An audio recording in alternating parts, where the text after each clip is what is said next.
Have you ever been astounded, awestruck, or speechless when the Almighty God of heaven has orchestrated impossible events that culminated in an incredible conclusion?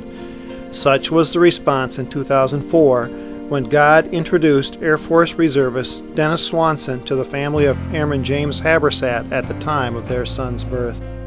In 2003, the Swanson family had just moved to the outskirts of the Twin Cities to be near Dennis's new employer, a large defense contractor.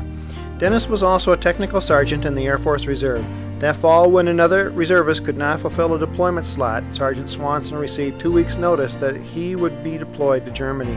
Meanwhile, the 2002 job blight near Washington, D.C. had caused James Habersat Jr. to join the Air Force. About that time, his wife Lindsay had lost their first baby. After basic training, the Habersats were disappointed to learn that James was being assigned to duty at Sembach Air Base, Germany. By late 2003, Airman Habersat was established at his Sembach Work Center. Lindsay found support at Sembach Chapel, where she became part of the music team, and they were expecting a new baby. At his Air Medical Evacuation Squadron, Sergeant Swanson worked irregular shifts on the flight line. He helped configure aircraft to transport wounded military heroes, he drove a supply van, and he shuttled flight medics. Earlier troop rotations had been lodged near Ramstein Air Base, but his rotation was housed 20 miles away at Sembach Air Base. On his first Sunday at Sembach, Dennis visited the chapel, where he found energizing fellowship.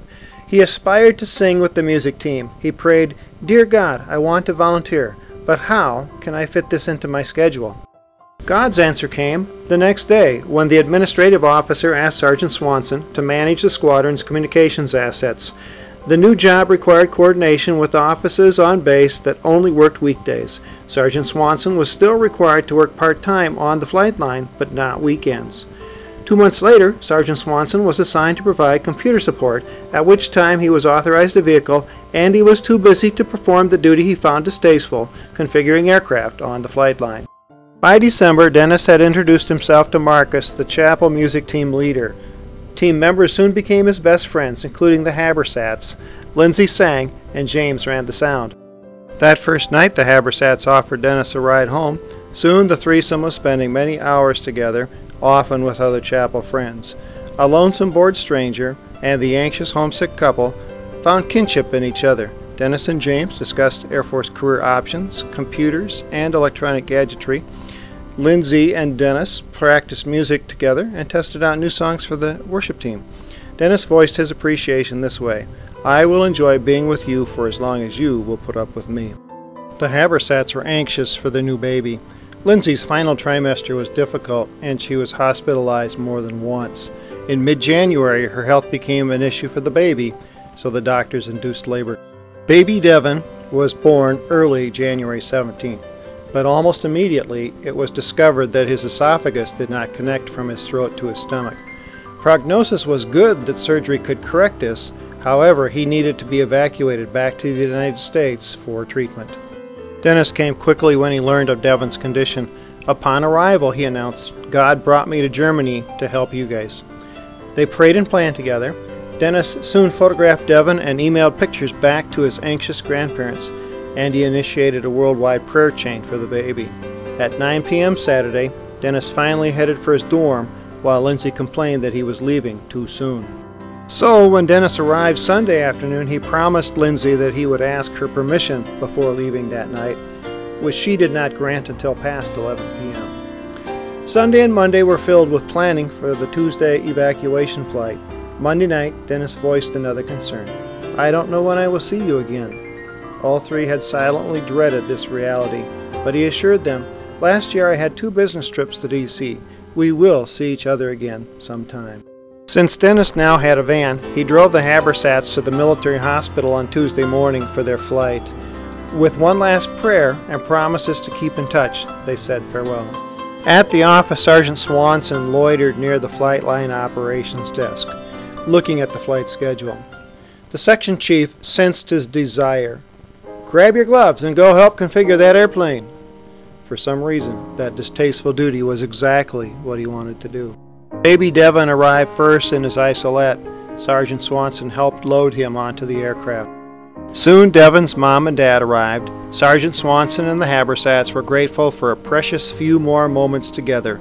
Too soon, though, the ground crew was done and the final farewells were said. Though forlorn for his friends, Sergeant Swanson was relieved that the Habersats would soon be with their family support network. Now, with time to reflect, he began to ponder the incredible sequence of events that God had pulled off to make him available to help the Habersats. Why was he even in Germany? At the last minute, he had filled in for a colleague who was medically disqualified. He was only willing to volunteer because of his new employer's generous military leave policy. Being lodged at Sembach was unprecedented at his squadron until his rotation. He had been singled out for special duty that permitted him to have weekends off and to join the music team, and his computer support responsibilities came with a flexible schedule and a vehicle.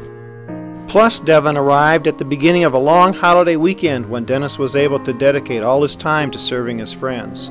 Since Sergeant Swanson's squadron would evacuate the Habersats, he was able to intercede for them with the flight crew. Even his familiarity with configuring the aircraft, though unappreciated while gaining it, allowed the three friends one final unexpected moment together. As Sergeant Swanson pondered the sequence of events, he was overwhelmed by the hand of God. Astonishingly, God had worked all these miracles in his life, but not for his benefit. God worked all these miracles in his life just to benefit the Habersats. Safely stateside, the Habersats called back to let their Germany friends know that Devon's surgery would be Thursday. Lindsay was ecstatic. "They let me hold my baby." The worldwide prayer chain for Devon was relieved when word came that his surgery was successful. 1 week later, he was released. Since Devon would need follow-up care, Airman Habersat received a humanitarian reassignment to the D.C. area near their families. James traveled alone back to Germany in late February to ship their belongings. Dennis had planned one last tourist trip before redeploying home when James asked him for help packing. At first, Dennis declined, but then he felt the conviction from God. "I brought you to Germany to be a personal servant to the Habersats." Dennis relented and helped James. While working together, Dennis mentioned his conversation with God, and James reacted, "I don't need a personal servant." But Dennis insisted, "My order was from the Lord." Soon they were finished, and there was still time for Dennis to invite James along on that planned road trip. Lindsay was also awestruck when she contemplated the miracles God had worked in Dennis's life on their behalf. She emailed, "I think of you as Devon's godfather." Dennis was surprised by this honor and puzzled by how to fulfill it, but he choked on his prayers of protest. After what he had just experienced, how dare he tell God that such an honor from this grateful mother was not practical? Sergeant Swanson's trip home included a layover in D.C., and Devon stopped by to say thank you. In the years since, God has sent the Habersats their personal servant on additional occasions. Dennis even brought his family for a visit. Devon is healthy and continues to grow. Lindsay once wrote that Dennis sang with the voice of an angel, although he would protest that compliment. However, the Bible tells of those who welcomed into their homes some stranger who turned out to be an angel. In that sense, the Habersats opened their home and hearts to a stranger whom God sent to minister to them. Dennis likened his experience to a real-life Narnian tale. He was yanked from one world to another to fulfill a miraculous mission. The question to ponder is, which miracle is bigger, sending an angel to Germany or sending Dennis to minister to a shell-shocked young couple at the time of their greatest need? After all, why should only the angels enjoy the opportunity to display the most amazing glory of God?